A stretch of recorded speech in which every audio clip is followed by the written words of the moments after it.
This is how 2012 started for the Bears.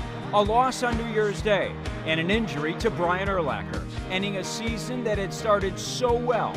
After some healing and roster moves in the offseason, a new GM entered Hallis Hall, along with a healthy Jay Cutler who had an old friend in tow.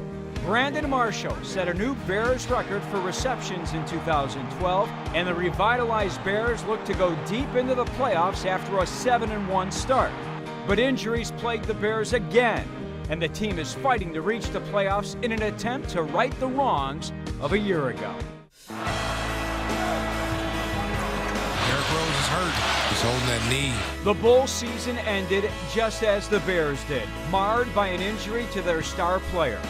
After Derrick Rose's ACL tear in Game 1 of the opening round of the playoffs back in April, a quick exit to the 76ers followed. But the Bulls are still waiting and speculating when their leader will return to the court. The Blackhawks season ended in April as well, with an early departure from the NHL playoffs at the hands of the Coyotes. The series will stick in Marian Hossa's mind for some time after a hit by Rafi Torres knocked him out of commission for nearly 8 months. Redemption is on hold as a lockout without end keeps them from hitting the ice.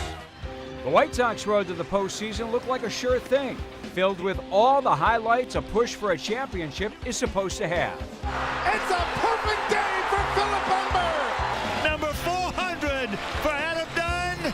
He done did it. But the last 2 weeks of the season saw a collapse of epic proportions. The White Sox lost 11 of their last 15 games, forcing the club and its fans to wonder what if and what happened. The Cubs have been saying that for 103 years, and 2012 no different, losing 101 games. It's better than 102. One prayer the Cubs faithful have been waiting for was answered in 2012, though. Beloved number 10, Ron Santo, was posthumously inducted into the Hall of Fame. Kerry Wood retired from the game in May, striking out one last player at Wrigley Field before saying goodbye. But as we close the book on another year, a couple of college football questions remain unanswered. Will Northwestern win its first bowl game since 1949? And will Notre Dame finish the season with a perfect record and win its first national title in 24 years? We'll find out together in 2013.